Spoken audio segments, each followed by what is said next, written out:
2월 9일 말씀 묵상하겠습니다. 함께 기도하겠습니다. 주님, 우리의 생각이 무너지고 우리의 계획이 우리 자신의 뜻대로 되지 않을지라도 정말로 예수님이야말로 우리를 구원하시는 그리스도가 되심을 믿는 믿음을 갖게 하여 주시옵소서. 우리의 생각이 완전히 쪼개어지고 오직 주님의 생각이 우리의 생각이 되고 주님의 뜻이 우리의 뜻이 될 수 있도록 주님, 우리가 겸손히 우리의 마음을 열어 주님을 우리의 마음의 왕으로 받아들일 수 있는 저희 모두가 되게 하여 주시옵소서. 예수님 이름으로 기도했습니다. 아멘. 오늘의 말씀은 요한복음 11장 47절부터 57절까지의 말씀입니다. 말씀을 함께 살펴보시기 전에 개인적으로 말씀을 읽으시고 묵상하는 시간 꼭 가지시기 바랍니다. 11장 47절입니다. 이에 대제사장들과 바리새인들이 공회를 모으고 이르되 이 사람이 많은 표적을 행하니 우리가 어떻게 하겠느냐. 만일 그를 이대로 두면 모든 사람이 그를 믿을 것이요 그리고 로마인들이 와서 우리 땅과 민족을 빼앗아가리라 하니 라는 말씀으로 시작하고 있습니다. 그렇습니다. 예수님께서요, 나사로 죽은 자를 살리시는 놀라운 기적을 보여주셨습니다. 그리고 예수님을 통해서 하나님의 놀라운 일을 보았던 많은 무리들은 예수님을 믿게 되었지요. 그러자 급해진 것은 대제사장과 바리새인들이었습니다. 이제 그들이 공회로 모임을 갖지요. 그 모임의 이유는요, 바로 이것입니다. 이 사람이 많은 표적을 행하니 우리가 어떻게 하겠느냐. 예수님이 드러낸 이런 표적들, 병자를 살리시고 맹인의 눈을 뜨게 하시고 또한 죽은 자까지 살려내시는 예수님의 이런 놀라운 표적을 보고 이제 그들이 어떻게 해야 되겠느냐라고 이제 의논을 하기 시작합니다. 예수님이 놀라운 표적을 행하시면 그분이야말로 정말로 하나님이 보내신 그리스도구나 라고 믿으면 됐어요. 그런데 왜 이들은 예수님의 표적이 그렇게 근심거리가 되고 두려움의 대상이 되어 버렸을까요? 48절에 그 이유가 나옵니다. 만일 그를 이대로 두면 모든 사람이 그를 믿을 것이요 그리고 로마인들이 와서 우리 땅과 민족을 빼앗아가리라 라고 말하고 있습니다. 예수님이 이렇게 지속적으로 표적을 행하시고 하나님의 영광을 드러내시면 이제 모든 사람들이 예수님을 그리스도로 믿게 된다는 거예요. 그것이 이들에게는 두려움의 대상의 첫 번째였습니다. 왜일까요? 그렇습니다. 이 대제사장들과 바리새인들은요, 종교적인 기득권자들입니다. 종교적인 이러한 지위를 통해서 많은 유익을 얻고 누리고 있는 사람들이에요.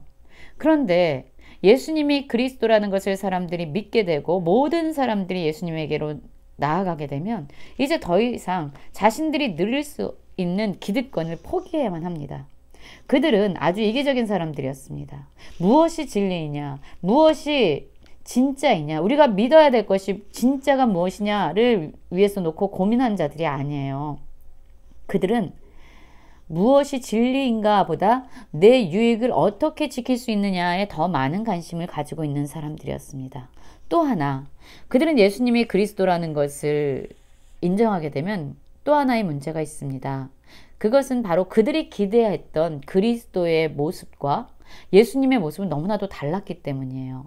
이들이 원하는 구원자, 메시아, 그리스도의 모습은 바로 자신들을 정치적인, 국가적으로 지배하고 있는 로마로부터 로마 식민지라는 그런 정치적인 입지에서 그들을 건져낼 수 있는 군사적이고 정치적이고 강력한 메시아를 그들이 원했던 거죠.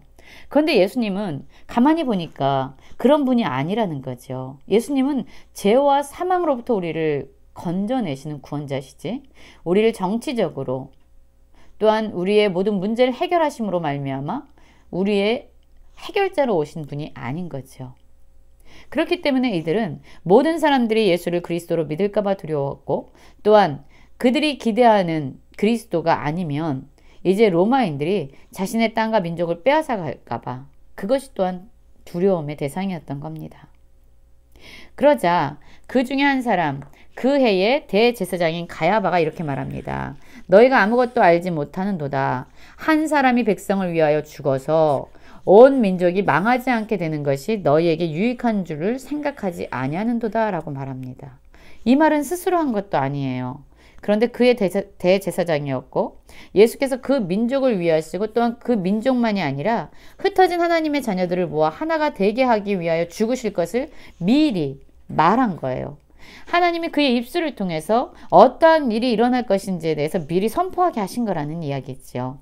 어떤 이야기입니까? 바로 한 사람, 예수 그리스도, 하나님이 보내신 그리스도인 예수님이 모든 인류를 위해서 죽으신다라는 이야기입니다. 죽으시는 그 이유는 온 민족이 멸망하지 않고 그들을 구원하기 위함이다라는 것을 그가 자기도 알지 못하게 지금 선포하고 있는 것입니다.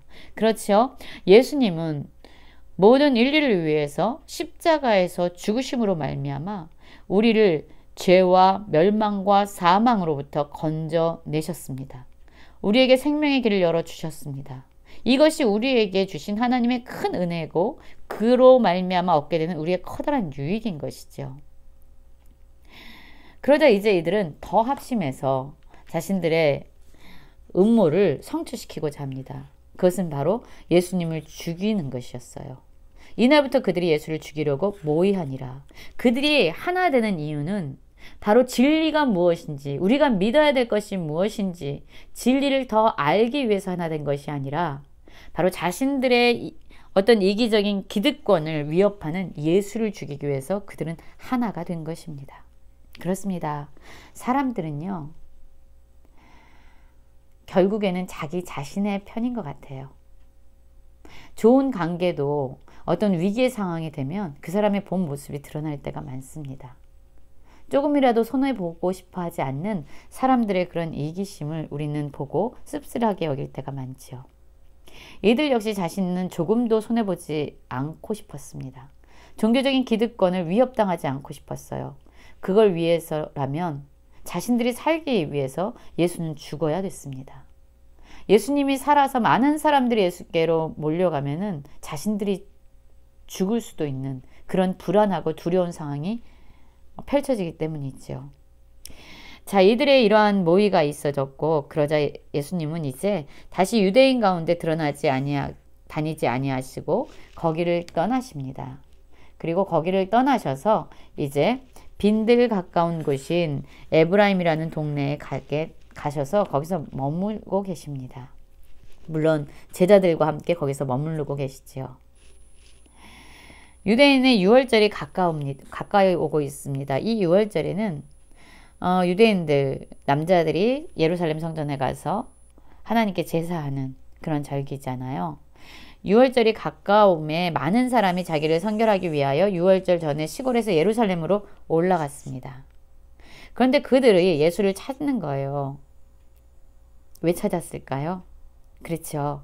예수님을 잡아서 그를 죽이기 위한 거죠. 자기의 이기심, 자신들의 유익을 지키기 위함이었습니다.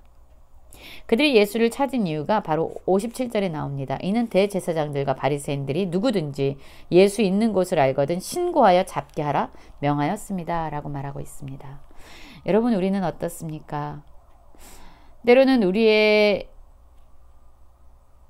손해가 오는 경우도 있어요. 예수님을 믿는 것 때문에.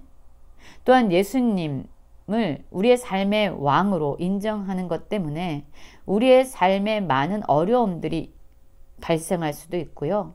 우리가 누리고 있었던 많은 편리함들을 포기해야 되는 순간도 있습니다.